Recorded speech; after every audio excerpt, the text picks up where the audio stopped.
Assalamualaikum warahmatullahi wabarakatuh. Kembali lagi dengan saya Andika Levi Pratama dari program studi Pendidikan Teknik Bangunan Universitas Pendidikan Indonesia.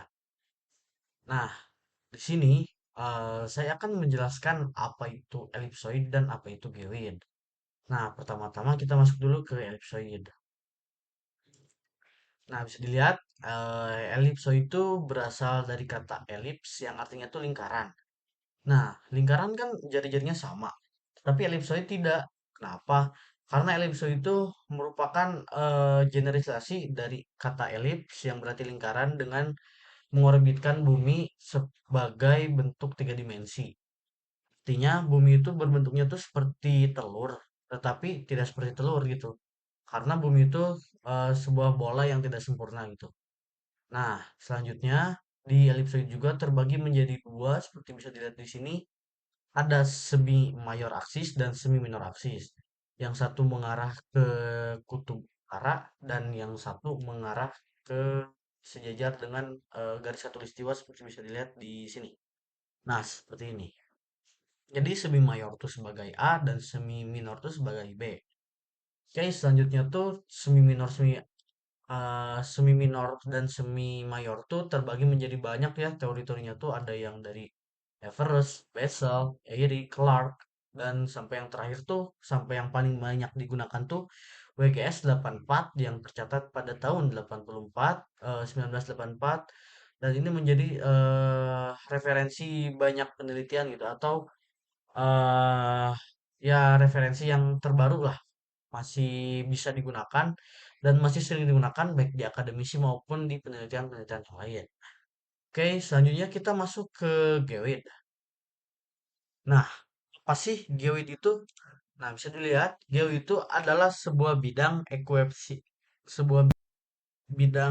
ekuipotensial yang terpaku atau yang terpengaruh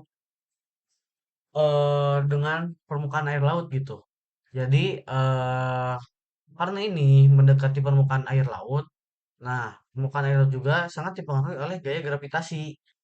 Sehingga permukaan air laut juga tidak rata gitu. Karena ini kan dipengaruhi oleh gaya gravitasi gitu. Jadi permukaan air laut tuh mengikuti gaya pusat bumi. Bisa dilihat di sini. Nah, jika dilihat di sini, bisa dilihat kan elipsoid itu mengikuti bentuk bumi ya. Jadi kita tuh mengikuti bentuk dataran bumi yang artinya tuh bisa disebut datar.